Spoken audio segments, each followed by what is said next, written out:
こんにちは。今回は SD ワールドヒーローズドミナントスペリオルダークネスドラゴンの下半身を改造していきたいと思います。まずは足に開いている穴を塞いでいきます。穴を塞ぐのに使用したのは 0.5 ミリのプラ板です。この足に開いている穴を塞いでおかないと、後でパテを使用して肉抜き穴処理する際、穴の中にどんどんパテが入り込んでしまい、作業後にパテが干渉してパーツを取り付けられなくなってしまいます。厳密に言えば穴を塞がなくても良いのですが、穴の中のパテを削るという大変な作業を行う必要があるため、穴を塞いでおいた方が無難ですね。さて、穴を塞ぎ終わったら足裏の肉抜き穴にアルミホイルを詰めます。肉抜き穴にアルミホイルを詰める理由はエポキシパテを節約するためです。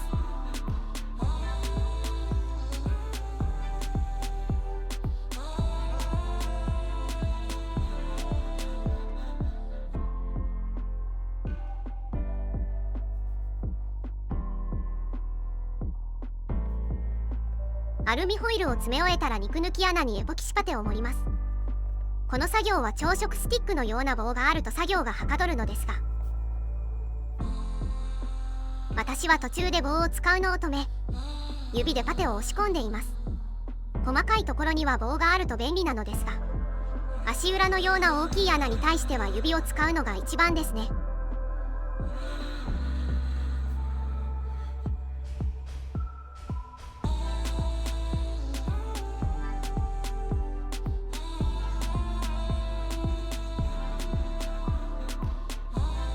エポキシパテが乾燥したら、パーツの形に合わせてパテを成形していきます。まずはデザインナイフで大まかにパテを削ります。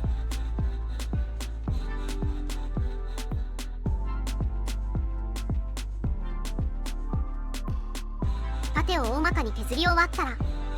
リューターを使用して一気にパテを削り込んでいきます。この作業は粉塵が大量に発生するため、マスクをつけて作業を行いましょう。粉を吸うと気分が悪くなるので、マスク必須ですね。リューターを使用してパテを削った後はパテの表面がかなり荒れているので、ヤスリを使用してパテの表面をきれいにならしていきます。ヤスリを使用してパテの表面をきれいにしたら、足の改造は終了になります。少しパテがえぐれていますが、あまり見えない場所なので OK かな。続いて腰部アーマーの改造を行います。まずは腰部アーマーパーツの見た目をスマートに改造していきます。改造をしない状態だとアーマーがつながっていてパーツが厚ぼったく見えます。このつながって見える部分を取り除いていきたいと思います。はじめにニッパーを使用して邪魔な部分を取り除いていきます。この腰部アーマーはクリアーパーツなので、一息に邪魔な部分を切り取るのではなく、少しずつ端の方から邪魔な部分を切り取っていきましょう。横着をするとパーツ全体に亀裂が入って修理が非常に大変になってしまいます。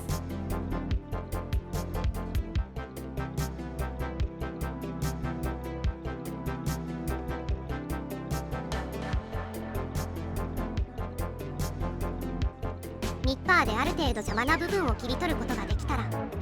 彫刻刀を使用してニッパーで切り取りきれなかった部分をきれいに取り除きます。これで邪魔な部分が消え、横から見てもパーツの厚みがなくなり、スマートな見た目になりましたね。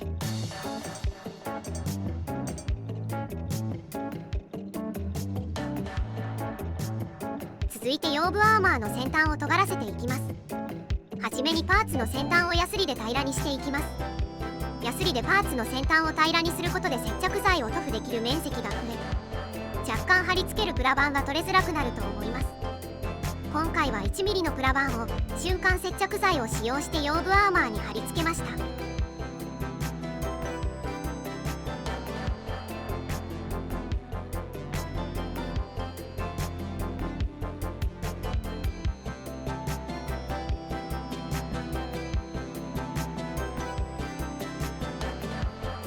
瞬間接着剤が乾燥したら、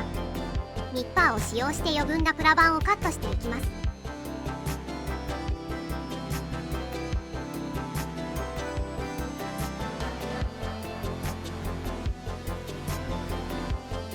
続いてデザインナイフでプラ板をカットします。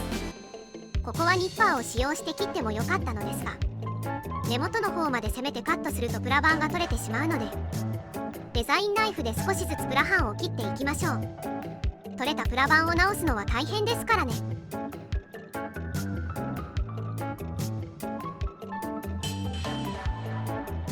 ある程度プラ板を切り取ることができたら、ヤスリを使用してパーツの先端を尖らせていきます。ヤスリをパーツの根元から先端方向に動かすと、パーツの先端が鋭くなっていくので根気よく削り込んでいきます。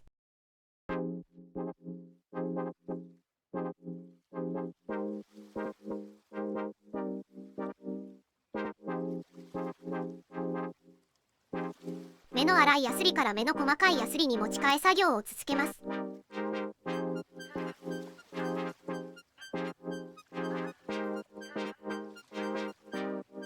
最後は紙ヤスリを使用して見た目の調整を行います。パーツ全体が鋭くなったらシャープ化作業は終了になります。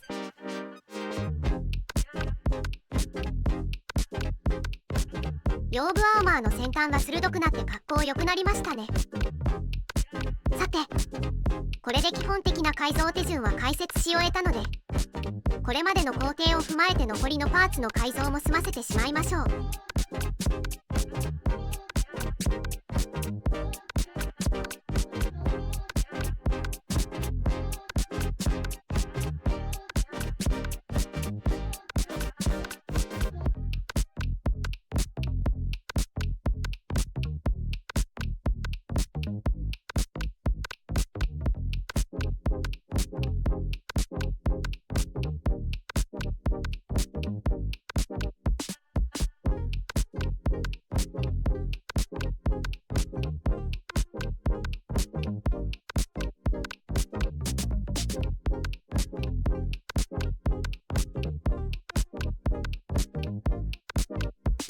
最後に足部に取り付けるアーマーを改造します。このアーマーの改造、本当に大変でした。剣の形になっている部分に取り付けたプラ板が取れる。もう何度やり直したのかわからないくらい同じ作業を繰り返していました。多分瞬間接着剤を塗布できる面積が少なすぎたんでしょう。本当に大変な作業でした。ですが完成したパーツを見た時の達成感はひとしおですね。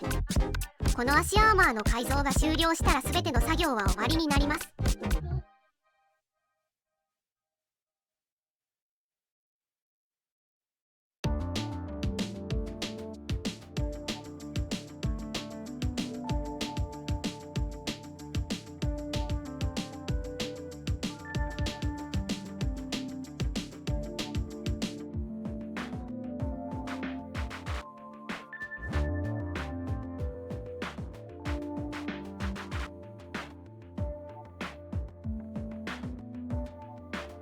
それでは今回はここまで。